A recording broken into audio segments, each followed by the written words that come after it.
Welcome, I'm Kinetic Symphony. This is Dave. I hunt down and report on weird and true mysterious stories, from glitches to the supernatural. Case file number 1862, written by littlevai, the Irish Specter of Hope. Fall 2009, I was sick, like super sick.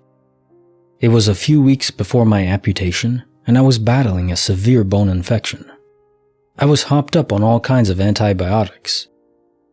I had a PICC line and would dose my antibiotics through these little balls and pain medication. I'm a huge Yankee fan, so my best friend got us tickets for the ALCS game at Yankee Stadium. She pushed me around the stadium in a wheelchair with a crap ton of blankets on me. It was freezing, just to put a smile on my face. My friend leaves our seats to go get some hot dogs and stuff. This is where it gets weird. As soon as she leaves, to my recollection, an older Irish gentleman sits by me. He offers me some of his spiked hot chocolate, but I said no thanks and explained that I was on a lot of medication. We began talking, and I told him what was going on in my life. He asked if I was scared to have my leg amputated, and I told him that I was. I was really frightened of the unknown. He gave me some pretty valuable life advice and comforted me. He assured me that it would be fine. He told me that if you have to be an amputee, try to be the best damn amputee that there is. My friend comes back with food and asks who I was talking to. There's no one next to me. I guess I must have hallucinated this, but I don't know. It felt more like some kind of angel or being that came to me to let me know it would be okay. I guess my guardian angel was an Irishman with spiked hot chocolate. Case file 1862, the Irish Specter of Hope. Well, like you said, apparently your guardian angel, I don't think is actually some Irishman that died and became a guardian angel. Like you die and you can select, do you go to heaven or wake up in the simulation, or wake up out of the simulation, or become a guardian angel, and then you just assume the form of who you were, and this was an Irish guardian angel. But who knows? Maybe that is actually how it works, and that would be, I don't know, would I be okay with that? Not really. It's just not good enough. I want guardian angels to be a bit more magnificent, right? But I do believe they can manifest into your mind.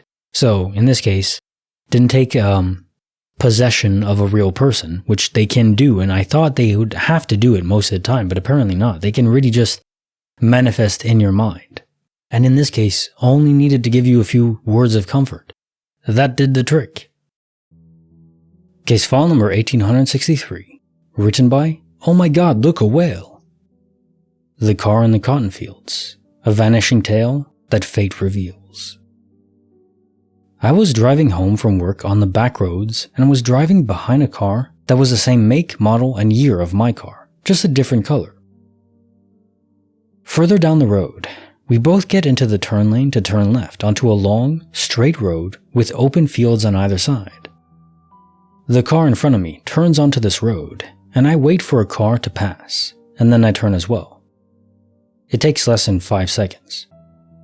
However, when I turned onto the road, the car that had been driving in front of me was nowhere to be seen. This road has no turnoffs, and it's long and straight, so you can see pretty far ahead of you. The car had just vanished, and I still think about it today.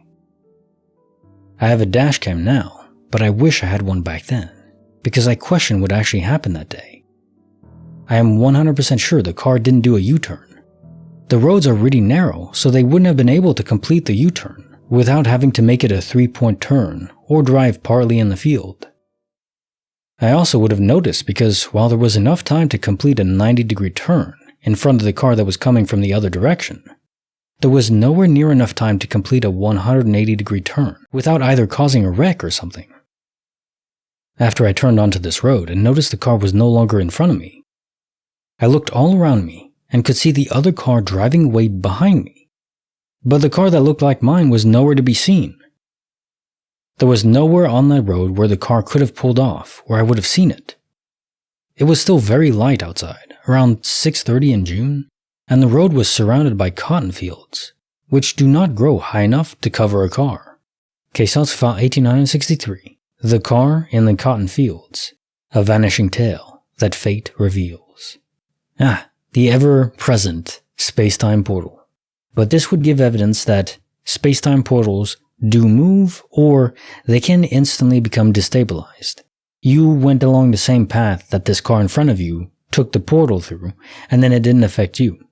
Which means either the portal moved out of the way, or there is a hard limit to how many people can cross through it before it is zipped away. There were a few times where portals were visible. Now I speculate that it's because they were unstable and about to close. Maybe it's the opposite way.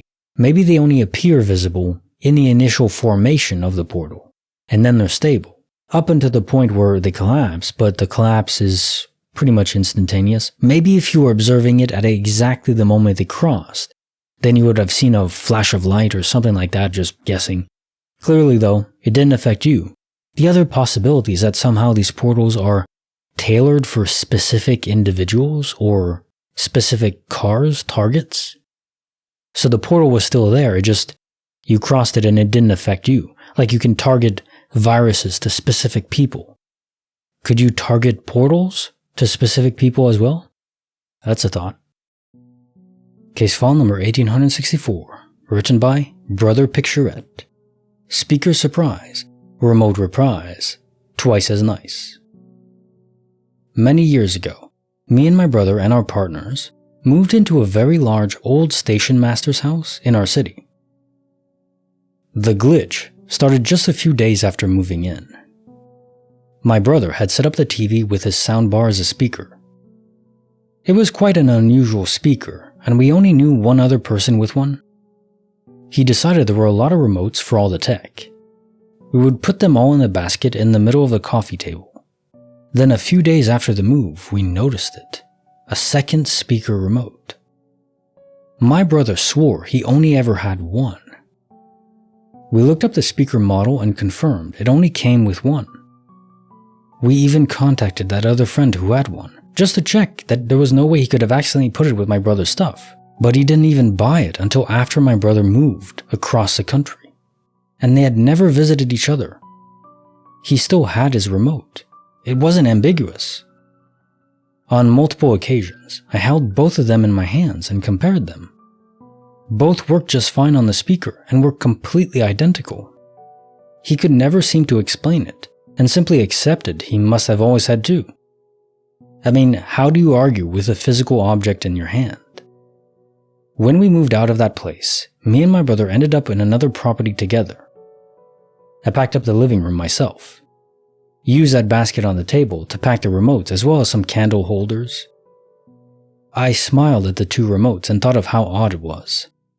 Then made sure to put both of them in the same candle holder in the basket and packed it away. When we came to unpack it at the new flat, we were surprised to find just one remote in the candle holder, just the one we always had. It was even rattling a fair bit in the candle holder because it was on its own. It's like that remote doubled in that house, and then when we left, it became singular again. We have never found the second remote. We have many witnesses to there being two in the big house, but never before then or since. It's really weird, and I wish I knew what happened. There must be a rational explanation, but I can't seem to find it. Case notes file 1864.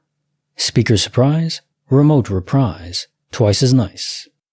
How many times is that the case where we lose a remote, but it's not gone, it's just in a different us's home, and they have two over there.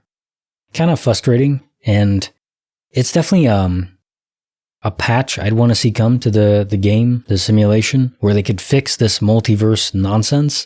Just let us stick with the animate objects that we have without them moving about. That would be preferable. Now time for the dad joke of the day. I ate a clock yesterday. It was very time consuming. Like the video, subscribe, hit the bell. Kinetic Symphony, signing off.